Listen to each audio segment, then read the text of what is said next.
Ce que tu dis n'a aucun sens. Il y a d'autres questions?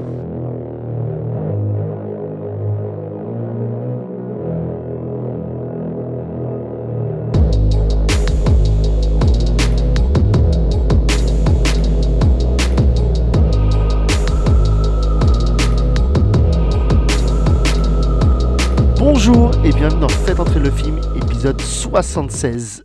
Bonjour Olive. Salut Doudou. Comment ça va? Ça va super bien, j'ai des courbatures partout, car j'ai fait le foufou. Ça va, et toi? Ça va. Je prends sur moi pour enregistrer parce que je viens de recevoir Resident Evil 4 et comment dire que j'ai plus envie de jouer que de parler de ce film. Merci, ça fait plaisir. Écoute, on peut décaler, hein. Tu sais, on a sorti l'épisode 75 en retard parce que... Alors, j'en profite pour m'excuser. C'est de ma faute si l'épisode sur YouTube n'est pas sorti en temps et en heure. J'ai tout monté, il était prêt l'épisode, j'ai juste oublié de l'upload sur YouTube en fait.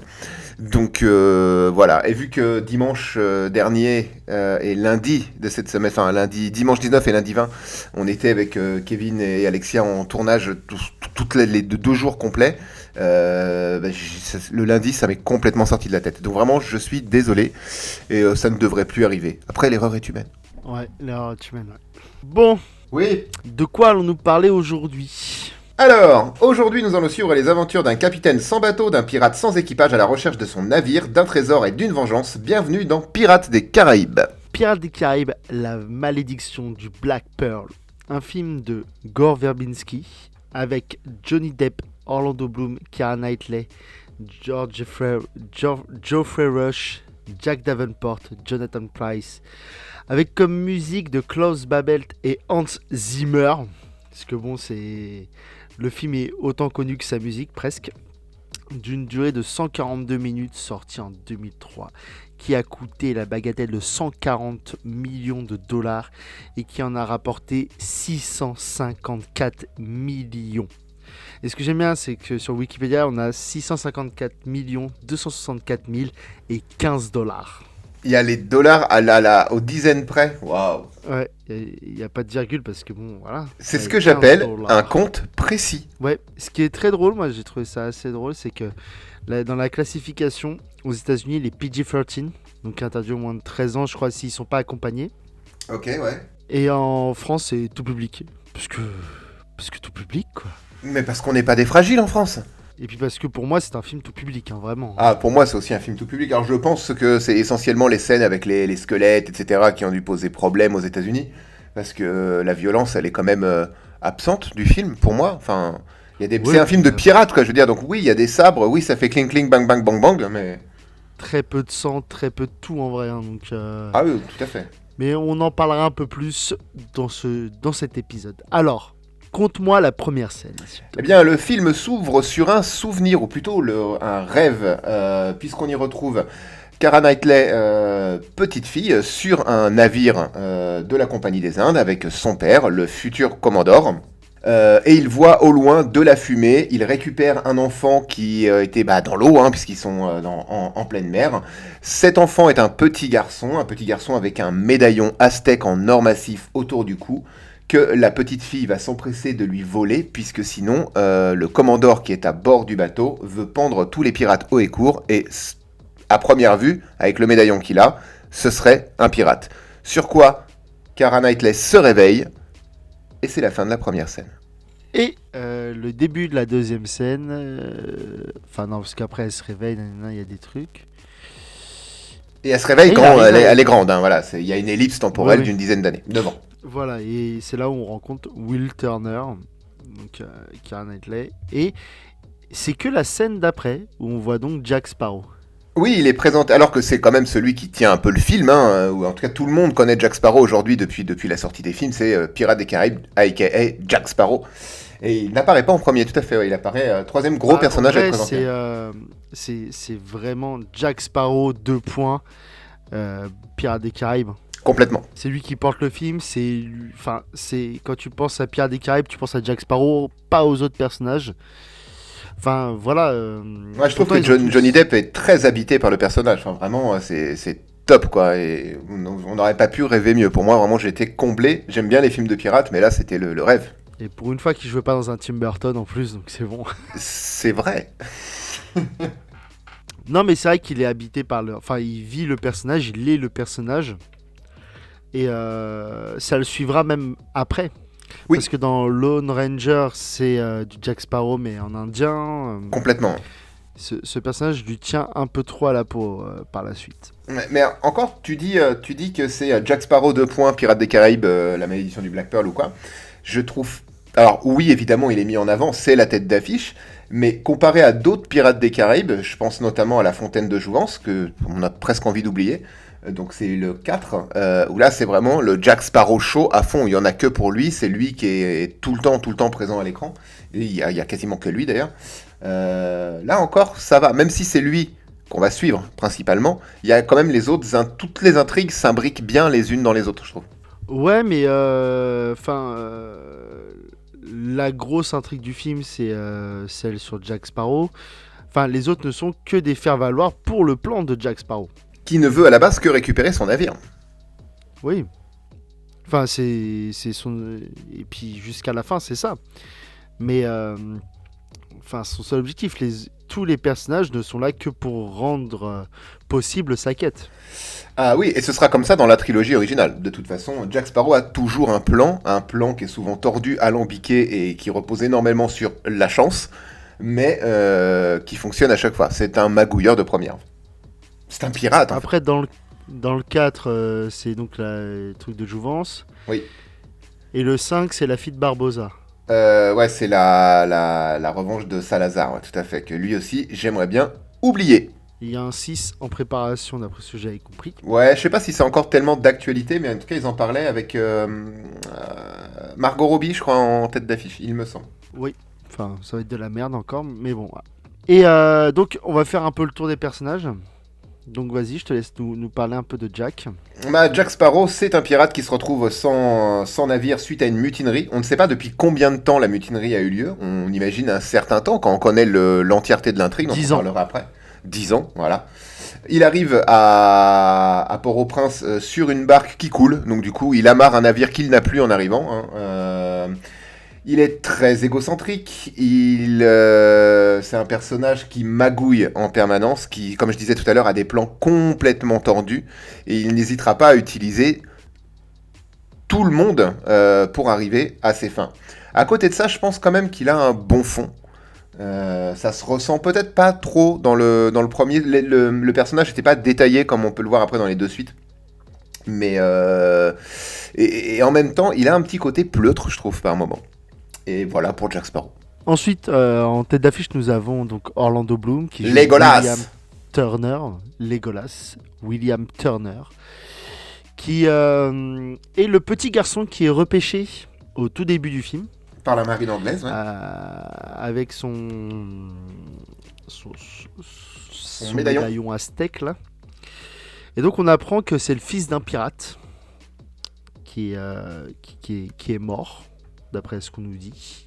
On se rendra compte plus tard que dans un autre film que il le reverra peut-être ou pas. Peut-être, mais s'il le revoit. Ah bah si, toute l'intrigue va tourner autour du 2 et du 3, il va tourner autour de ça. Ils ont 20 ans ces films, on spoil. Et donc c'est un personnage, je trouve que c'est un peu l'exact opposé de Jack Sparrow. Oui, tout à fait. Il a une morale, c'est pas un pirate. C'est ça, il va être droit dans ses bottes. Alors lui, il n'aura pas de plan alambiqué. C'est au plus simple. Il faut que je sauve la princesse, et je vais sauver la princesse. Et si pour ça je dois m'acoquiner avec un pirate, parce que c'est ce qui va se passer, je le ferai. Il le fera parce que il faut aller sauver une demoiselle en détresse, qui est son love interest. Mais voilà. Mais je trouve que leur duo fonctionne pas trop mal. Oui, ça fonctionne bien. Ensuite, nous avons Keira Knightley qui joue Elizabeth Swann. Exactement, qui est la fille.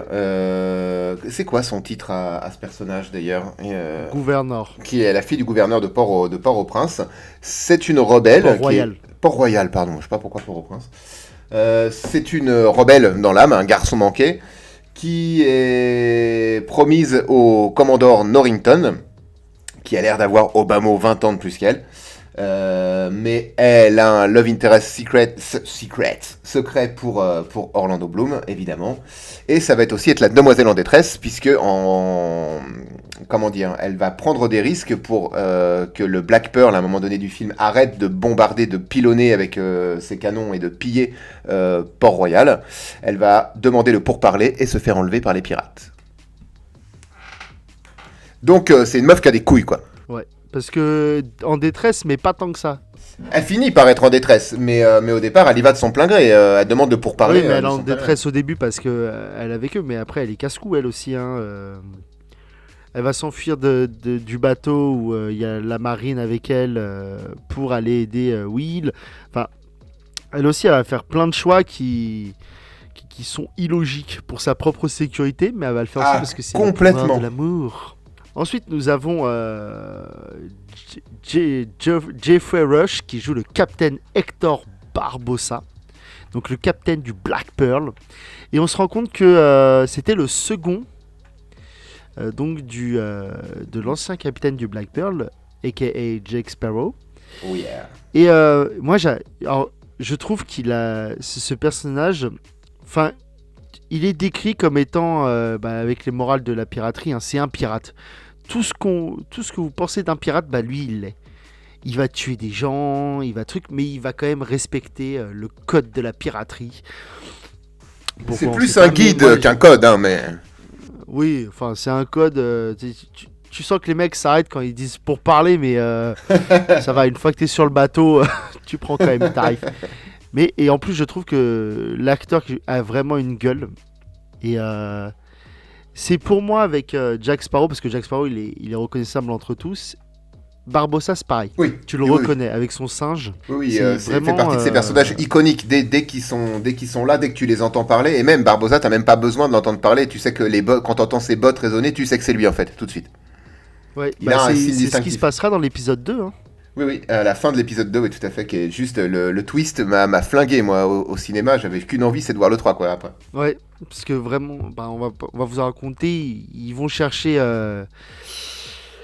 comment elle s'appelle, Calypso, pour lui demander de l'aide pour retrouver Jack Sparrow, et il dit qu'il n'y a qu'une seule personne qui peut retrouver Jack Sparrow, et là on entend le singe, on voit les bottes et Barbossa. Et fin. Et là tu dis frisson. Et le dernier personnage d'importance, on va dire, dans ce film, c'est Jack Davenport qui joue le Commodore James Norrington. Olive, je te laisse en parler. James Norrington n'aime pas les pirates. Il est promu Commodore, donc chef de la marine locale. Il a horreur des pirates. Il est en amouraché de comment elle s'appelle ? Zut. Elizabeth Swann. Mais bien sûr, c'est un amour impossible puisque elle-même est amoureuse d'Orlando Bloom.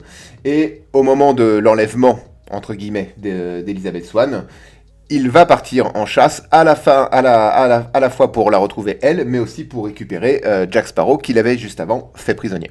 Et encore une fois, il n'aime pas les pirates. Et j'aime beaucoup sa fin où il laisse tomber donc Jack Sparrow, il laisse tomber Elizabeth Swann.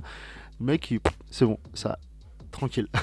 Mais je trouve que la fin de ce film est un peu rushée en fait. Il aurait pu se terminer un petit peu avant toute la scène finale à Port-Royal. Je sais pas, moi, l'évasion de Jack Sparrow, c'est sympa. Le seul problème de cette fin, c'est que vraiment, il y a ribambelle de personnages, genre le Commodore qui est pas du tout développé dans ce film, mais il est introduit parce qu'il aura une grosse intrigue dans le 2 et le 3. En fait, c'est ça, c'est vraiment le film introductif par excellence. C'est que tu vas avoir bon nombre de noms, bon nombre de personnages, parce qu'ils vont avoir une importance plus tard. C'est ça, tout à fait. Alors, encore une fois, je suis pas sûr que Pirates des Caraïbes ait été pensé comme une trilogie au départ, mais dans la trilogie originale, en tout cas, le premier fait vraiment office d'exposition du début à la fin. Je pense pas qu'il a été pensé comme une trilogie, parce que le retour de Barbossa le montre bien. Je pense que c'était un personnage apprécié des gens, et donc ils le font revenir à la fin du 2 pour qu'il soit dans le 3, parce que le 3, c'est pareil, hein, c'est grand guignolant, c'est plus, toujours plus. Ah, le 3, on Mais commence ça- à arriver, ça rend pas mal. ça commence à tirer sur la corde. Le film est visuellement magnifique. Le plan de, comment il s'appelle, de Jack Sparrow, qui est révélé vraiment à la fin du troisième film, et c'était un bon twist, mais ça commençait à tirer un peu trop sur la corde. Oui, puis non, moi j'aime beaucoup la scène dans le 3 où il y a le typhon en fait. Oui, tout le maelstrom à la fin, là. Ouais. Quand on sait que les films de pirates et tout ce qui est les films sur l'eau sont une galère à tourner, Oui, c'est une tannée. Enfin, parce que tu es dépendant de la météo plus que dans dans un studio, hein, on va pas se mentir. un petit peu, ouais. Mais voilà, donc l'histoire, pour résumer simplement, c'est Jack Sparrow. Il a été viré de son navire. Il veut récupérer son navire. Il va y avoir des péripéties. Est-ce qu'il va récupérer son navire? Oui. Mais Oui. la malédiction du Black Pearl. Ce qui est très drôle parce qu'en fait, cette malédiction n'est pas attachée au Black Pearl. Absolument pas. Le bateau n'a rien à voir là. Alors le bateau est stylé, on peut en parler parce que c'est un personnage à part entière, même si c'est pas dans cet épisode-là qu'on le voit le plus. C'est un bateau tout de bois noir, voile noir. Point. Qui vogue sous pavillon pirate. On peut pas mieux le décrire en fait. Et il est un peu en décrépitude quand même. Oui, tu sens qu'il a vécu de nombreuses batailles navales. Hein. Parce que la malédiction, qu'est-ce que c'est? La malédiction, elle est rattachée au médaillon aztèque. Comment c'est arrivé là? Comment ils ont été maudits? On le sait pas trop. Bah, en fait, ils ont volé le trésor, et le trésor avait été maudit auparavant. Ils ont volé le trésor, ils l'ont dilapidé, sans Jack Sparrow, hein, bien sûr. Il y avait déjà eu la mutinerie, donc 10 ans avant le début du film. Ils ont dilapidé le trésor, mais en fait, vu que le trésor était maudit, ils ne peuvent plus mourir. Et ils n'ont plus goût à rien, ils ne peuvent donc plus rien manger, etc. Et c'est d'ailleurs le leitmotiv c'est ce qui va motiver vraiment Barbossa à rechercher pendant ces 10 ans toutes les pièces qui composent, les 852 pièces, je crois, qui composaient le trésor, parce qu'il veut manger des pommes. Ça va être un peu son running gag. Il veut manger, il veut de nouveau pouvoir sentir la nourriture. Parce que quand il décrit ce qu'il ressent, quand il mange de la nourriture a un goût de cendre. Et ils ne peuvent plus mourir. Ils ne ressentent plus rien, en fait, ni la chaleur, ni rien du tout. Et donc, ils veulent se débarrasser de cette malédiction. Ce qui est très drôle parce qu'à la fin du 2, il croque dans une pomme. Évidemment. Mais oui, et le dernier, parce qu'ils en ont retrouvé donc 851. Et la dernière est donc celle de Will Turner, ou Bill le Bottier, le père de William Turner. Sauf que ce médaillon, c'est pas William qui l'a, mais Elizabeth Swann. Parce que William ne connaît rien de ses origines. Finalement, il ne sait pas que oui. c'est un descendant de pirate. Et il a du mal à l'accepter. Mais donc c'est Elisabeth qui l'a. Donc Elisabeth est enlevée par l'équipage de Black Pearl pour pouvoir utiliser son sang pour casser la malédiction. Mais, twist, que nous on savait déjà, hein, parce que bon, on est intelligents, nous les... Enfin, c'est juste que c'est expliqué au début du film. Mais, et donc ça marche pas. Et on se rend compte que c'est William, nanana. Et c'est sympa. Mais il y a... Enfin, avec cette histoire de malédiction, moi, j'ai 2-3 petites questions. Vas-y, je vais tâcher d'y répondre. Il y a 852 Piécettes. machins qui ont été éparpillés. Là. Pourquoi celle de William Turner a besoin de son sang?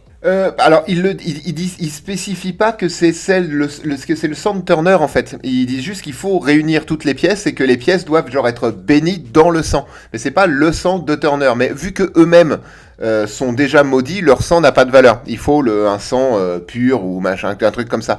Donc quand ils enlèvent Elizabeth Swann pensant que c'est la descendante de Bill le Bottier, ils vont la garder prisonnière pour pouvoir la saigner une fois toutes les pièces remises dans le coffre. Ça aurait pu être n'importe qui d'autre qui était saigné. Bah, totalement pas. Parce qu'ils lui coupent la main. Ils enduisent cette pièce du sang d'Elisabeth. Ça tombe et ça ne fonctionne pas. Il faut spécifiquement le sang de Turner. Ah ben oui. Eh ben du coup ça ne fonctionne pas. Je ne sais pas. Oui, mais attends. Ils sont... Non, quand ils font ça avec Elisabeth, oui, il y a toutes les pièces dedans. Il manque... Jack Sparrow n'en a pas volé une. Non. Encore. C'est à la fin qu'il les vole pour être immortel. Et pareil, quand il la vole comment? Il y a un rituel ou c'est juste il l'a prise? Il l'a prise quand il repose les pièces. Sparrow, il fait un tour de close-up en fait et il pique une pièce. Et donc il hop, suffit maudit. juste de piquer une pièce pour être maudit. Mais moi c'est ça en fait. Il y aurait eu une pièce par membre d'équipage, j'aurais dit ok. j'aurais compris l'histoire du sang. Mais là, je t'avouerai que j'ai pas trop compris. Bah, du coup, oui, ça rend caduque mes explications. J'avais pas à penser. Là, je te les ai apportées, mais comme ça, c'est pas un truc qui m'a tout. Je me suis tout le temps laissé porter par le film, donc je m'étais pas posé ce genre de questions. Mais maintenant que tu le dis, tu as brisé mon. Ouais, je sais, c'était les questions de Kevin. T'en avais plusieurs questions ou t'as fini? Tu veux encore me briser mes rêves, c'est ça? Oui, j'aime ça. Non, mais en vrai, moi, c'était surtout ça, parce que là, quand je regarde le... Enfin, vu que quand je regarde les films pour les émissions, j'ai tendance à essayer de chercher un peu les petites bêtes. Bah, bien sûr. Et là, celle-là m'a sauté à la figure. Comme ça. Ah, comme un facehugger. C'est ce que j'allais dire. Et je trouve ça dommage, parce que ça me fait pas sortir du film, hein, parce que le film a pas besoin de ça pour qu'on... Enfin, je veux dire, cette histoire de malédiction, en vrai... Tu regardes pas Pirates des Caraïbes pour le background, tu regardes le Pirates des Caraïbes parce que les décors sont vraiment cool, la musique est cool, les bateaux sont cool. Puis les films de pirates, on n'a pas tant que ça. Non, enfin, il y en a eu plein. Dans les années 50, 60 plutôt. Il y a eu plein de films de pirates, mais c'est terminé en fait la mode. C'est comme les westerns. Il y a eu la grande période western, et puis du jour au lendemain, pouf, ça a disparu en fait. Les spectateurs voulaient voir autre chose. Et c'était même presque un pari risqué, toi, au départ, de rebalancer un film de pirate comme ça. Bon, il s'avère surtout vraiment, hein, c'est un film de pirates basé sur l'attraction. l'attraction à Disney, quoi. C'est Je veux ça. dire, ça c'est très très fort. C'est incroyable, c'est hallucinant. Alors je sais plus, la plus l'attraction originale, le Pirate des Caraïbes original est très vieille. Je sais plus si c'est 56 ou 66, mais enfin c'est super vieux. Mais déjà, même regarde celle qui est en France, elle est vieille. Elle est là depuis le début, Ah, 80. ah oui, bah parce que ça fait partie des 92. Et tu sens que ça a vécu, tu sens. Et il y a eu des Disney, il y a eu des problèmes avec ça aussi, parce que le concepteur de la comment ça, de l'attraction, il voulait récupérer les droits sur le film. Bah oui, normal. Enfin, il a participé, donc il doit toucher des royalties. Pour moi, à un moment donné, on exploite Pirates des Caraïbes. C'est, je crois, le titre de l'attraction originale. C'est, oui, ça, c'est ça. Je crois que c'est ça.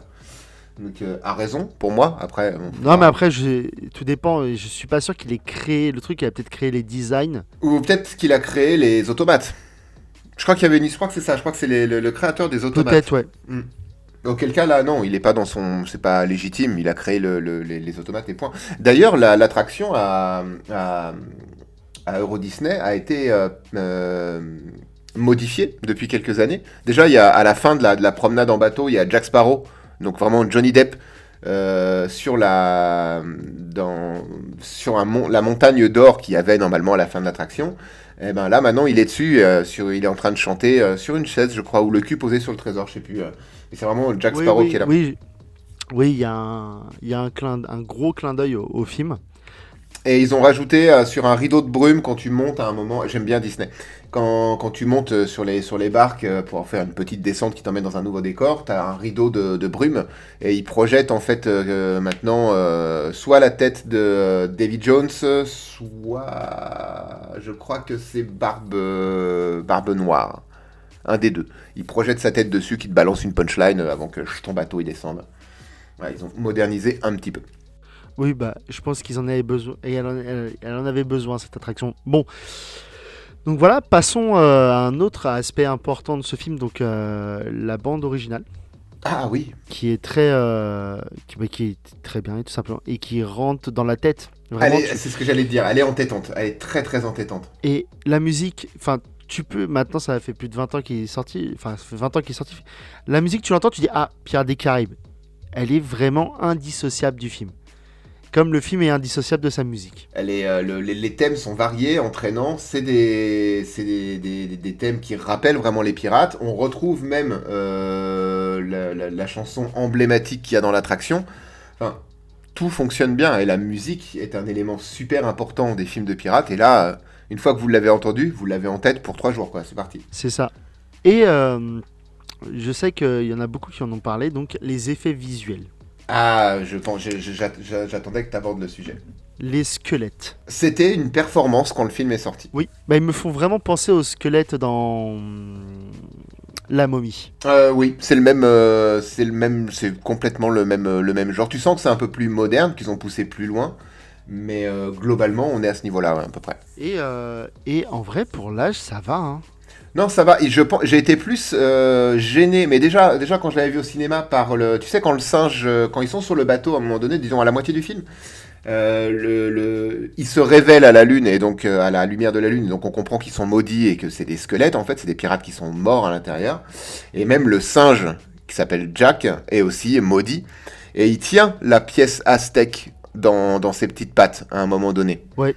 Eh ben, je trouve que cette pièce en or est très mal faite en CGI, alors que le reste m'a moins choqué. Ouais, c'est parce qu'il y a beaucoup plus de détails en fait. Je pense qu'on peut. Et donc, on les voit.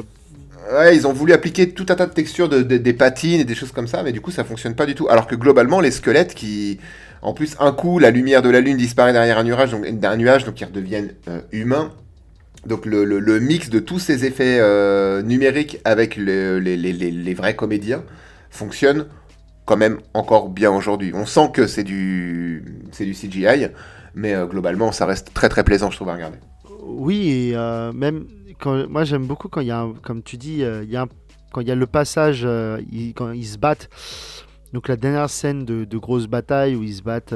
Ils sont dans la caverne, dans la grotte. dans la grotte où le trésor est entreposé. Ça passe, ils passent de temps en temps sous le truc. Et bah ça va.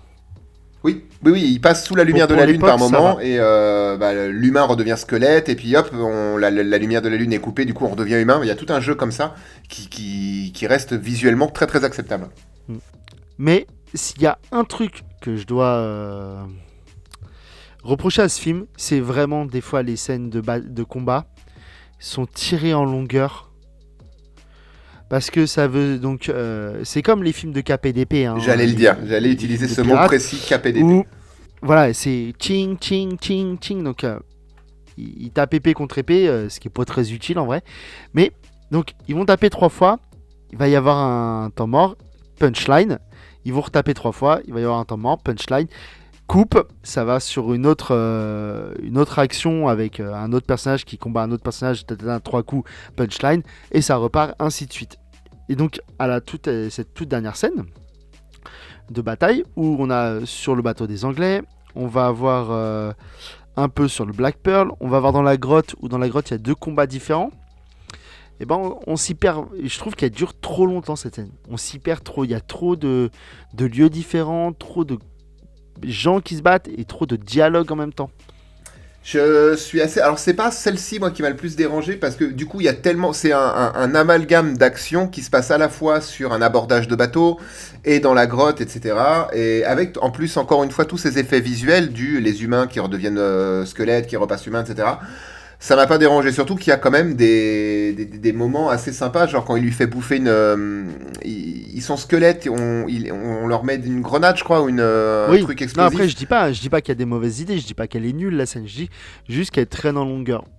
Moi, c'est le combat contre Will Turner, la rencontre entre Turner et Johnny Depp, qui vont se battre dans Turner est forgeron, ou apprenti forgeron, ils vont se battre dans l'atelier du forgeron. Là, j'ai trouvé ça long. C'est joli, mais c'est long. En fait, ça, c'est vraiment la scène d'exposition où ça va suivre tout le film, où tu as Will Turner donc, qui pense qu'il y a des règles lors d'un combat. Et Jack Sparrow qui est un pirate, donc pour lui, l'important c'est de gagner. Il s'en fout du reste. Et on ressent vraiment ça. Et c'est une scène d'exposition qui, certes, qui est longue, mais tous les combats sont longs en fait dans ce film. Parce que le film se veut aussi familial et il se veut pour tout âge. Et quand t'es un petit garçon, ce que t'aimes bien, c'est les bagarres. Et les bagarres de sabre sur des bateaux, c'est cool. Oui, mais même moi, hein, je me sentais un peu comme un gosse de regarder tous ces. Enfin, ça reste des combats plutôt. Les chorégraphies sont chouettes, même si, c'est vrai, je te l'accorde pour le coup, ils vont chercher un petit peu trop loin. Et en plus, on voit bien que c'est les acteurs qui font de l'escrime, ce qui renforce un peu, je trouve, le côté visuel, c'est encore plus impactant. C'est pas mauvais, mais c'est juste que des fois, ça traîne en longueur parce que ça veut mettre de la punchline pour faire rire. Parce que oui, c'est très comique. Enfin, c'est un film qui se veut très comique et surtout grotesque. Enfin, surtout quand Jack Sparrow est là. Jack Sparrow qui est très bon combattant, très bon truc, mais voilà, qui reste quand même un personnage très très Jack Sparrow, je sais pas comment le dire, mais Ça va. Bah, il est déconnecté du réel complètement, Jack Sparrow. Il est. Ce que tu dis n'a aucun sens. Là, c'est un mème qu'on a tous vu au moins une fois, et c'est très représentatif du personnage. Il est jamais complètement là dans l'action, en fait. Et c'est ce qui le rend attachant. Mais en effet, oui, par contre, il sait très bien manier le sabre. ah oui, oui, bah ça, tu t'en rends compte que, enfin, quand Jack Sparrow fait quelque chose, il le fait bien. Oui. C'est- Aussi étrange que ça c'est puisse tout. paraître, oui. C'est juste qu'il a des problèmes de relation avec les gens. Mais c'est un bon. Enfin, quand il est à la barre de son vaisseau, ça se passe bien. Enfin voilà. C'est juste qu'il a un problème relationnel avec les gens. Et il maîtrise bien son métier de pirate. Et je voudrais aussi rebondir, tout à l'heure, tu disais Will Turner, quand ils se battent tous les deux pour la première fois, donc la fameuse scène d'exposition dans l'atelier du forgeron, Turner pensait que il y avait des règles de combat, ce qu'est le cas à l'escrime. Normalement, il y a des espèces de règles, quoique je suis sûr que dans une mêlée, les règles, tu les encules. Hein, mais et évidemment, ça va mettre en avant le côté pirate de Jack Sparrow, parce que pour lui, il n'y a pas de règles. S'il peut tricher pour gagner, il le fera. Oui, et puis il le fait plusieurs fois en plus. Ah ben complètement. Ça renforce le côté pirate. C'est des petites choses comme ça, disséminées tout au long du film, qui te font dire que ouais, on va suivre Jack Sparrow, c'est le héros du film, mais c'est le héros est un pirate, quand même, malgré tout. Sans foi ni loi. Ouais, qui ne cherche que la liberté, finalement. Le message qui ressort à la fin de celui-ci et à la fin de tous les épisodes, hein, globalement, de Pirates des Caraïbes, c'est qu'il a une soif de liberté qui est insatiable. Ah, il veut voguer sur les mers, tel le vent. Le vent, il vogue sur les mers? D'accord. Oui, peut-être. Waouh. Argument, contre-argument. Ouais, on est au top. Bah écoute, écoute. Non, vraiment, Non, je te cache pas que je suis fatigué. Hein. Tu veux rajouter quelque chose sur ce film? Mais non, pas spécialement. Je pense qu'on a bien tout dit. On l'a pas cassé un peu comme Benjamin Guette que vous avez découvert à partir de mardi parce que j'avais oublié de poster le lundi. Donc déjà, ça me fait plaisir. Mais on peut aller en conclusion si tu veux. Eh ben, je t'écoute. Allez voir ce film. Enfin, peut-être plus au cinéma maintenant. Ça me semble compliqué. Mais je pense que la plupart des gens qui nous écoutent connaissent déjà Pirates des Caraïbes. Et si vous ne connaissez pas Pirates des Caraïbes, voyez-le en famille, voyez même la trilogie. C'est des bons films, c'est du bon Johnny Depp. Tous les acteurs sont justes. Je recommanderais par contre encore plus que d'habitude la VO. Parce que j'avais eu la chance de le regarder la première fois que mon fils a voulu le voir. On l'a regardé ensemble et donc je l'ai mis en français. Et on perd vraiment beaucoup au niveau des intonations. C'est-à-dire Johnny Depp, dans la version française, parle normalement. Il parle comme je suis en train de vous parler. Dans la version originale, il parle comme un pirate. Il a une voix qui est plus rauque. Il y a beaucoup de jeux vocaux. Et rien que pour ça, ça mérite d'être vu en VO encore plus que d'habitude. Mais donc, voilà, c'est une masterclass de film de pirate. Ça a ramené le film de pirate au devant de la scène. Donc c'est à voir, vraiment foncez. Voilà. Merci, Olive. Et toi? Oui, c'est un bon film. Je le trouve un peu long, mais ça se laisse porter. Mais oui, sinon, c'est un très bon film qu'on peut regarder à tout âge. Et ça, c'est bien. Une musique entraînante, des beaux visuels. Il ne se perd pas dans le fait de jouer de tourner toutes ces scènes de nuit. Ce qui aurait pu être un cache-misère, là non, il y a des scènes de jour, de nuit. Les personnages sont attachants, même surtout les personnages secondaires dont on n'a pas parlé. Gibbs, qui est un peu l'homme à tout faire de son bateau. Le duo comique sur le Black Pearl. Tous ces personnages-là sont vraiment attachants et apportent une dose d'humour que le film avait déjà, mais il se perd pas dedans, donc c'est l'avantage. Donc oui, allez-y, hein, si vous l'avez jamais vu, ce qui m'étonnerait quand même, vous pouvez y aller sans aucun problème. Merci beaucoup. J'aimerais juste rebondir d'ailleurs sur le personnage de Gibbs, parce qu'on n'en a pas parlé, c'est le second de Sparrow. Et on le voit dans l'introduction du film, donc à l'époque il travaillait pour la marine anglaise, et quand on le retrouve, quand ils vont sur l'île de Tortuga, l'île des pirates en fait, avec Jack Sparrow va là-bas pour recruter un équipage, il est dans une fosse aux cochons et on le réveille à coups de seau d'eau. Et c'est là aussi quelque chose que vous avez dans l'attraction en fait. Dans l'attraction, c'est pas Gibbs, il lui ressemble un peu, mais c'est pas Gibbs. Il y a un automate qui est en train de dormir au milieu des cochons et avec des tonodromes tout autour de lui. Donc c'est un clin d'œil supplémentaire à l'attraction. En même temps, l'attraction, c'est à Tortuga, donc... C'est vrai aussi, c'est vrai. Mais voilà, donc c'était un bon film, c'était un bon choix. Ça fait plaisir. Et donc c'était notre avis sur Pirates des Caraïbes. Et la semaine prochaine, nous nous attaquerons à Kingsman. Oh yeah! Que je n'ai vu qu'une fois. Du coup, ce sera pour moi un grand plaisir de retourner dans cet univers qui m'avait laissé de bons souvenirs. Moi aussi, même si je l'ai vu plus qu'une fois. Le premier, j'imagine. Oui, le premier, oui. Le meilleur. Et donc voilà, c'était tout. C'est tout pour nous.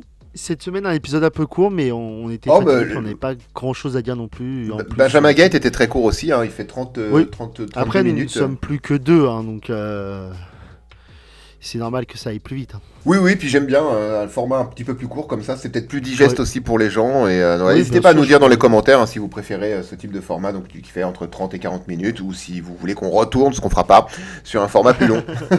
Ouais, il y a de fortes chances, ouais. Et ben voilà. On n'a pas le temps, donc, vraiment, on n'a plus le temps. Non, et puis surtout, on va pas faire 20 minutes de...